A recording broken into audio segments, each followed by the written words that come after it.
இருமல், ஜலதோஷம் எது இருந்தாலும் 1 கப் சுக்கு காப்பி குடிச்சிங்கன்னா இன்ஸ்டன்ட் ரிலீஃப் கிடைக்குங்க. இது எப்படி பண்ணுறதுன்னு பார்த்துடலாம். மல்லி, மிளகு, ஏலக்காவை லேசாக வறுத்து எடுத்துருங்க.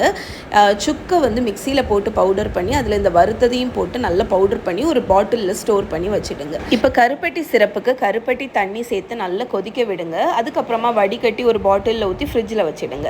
இப்போ கருப்பட்டி காப்பி போடுறதுக்கு தண்ணி, தேவையான அளவு கருப்பட்டி சிரப், சுக்கு பவுடர் சேர்த்து நல்லா கொதிக்கட்டும். இதில் தேவைப்பட்ட ஒரு ஸ்பூன் காஃபி பவுடர் ஆட் பண்ணி கொதிக்க வச்சு வடிகட்டி எடுத்திங்கன்னா சுக்கு காப்பி ரெடி. இதை நீங்கள் இப்படியும் சர்வ் பண்ணலாம், இல்லாட்டி லேசாக ஆற வச்ச பாலும் ஊற்றி சர்வ் பண்ணலாம்.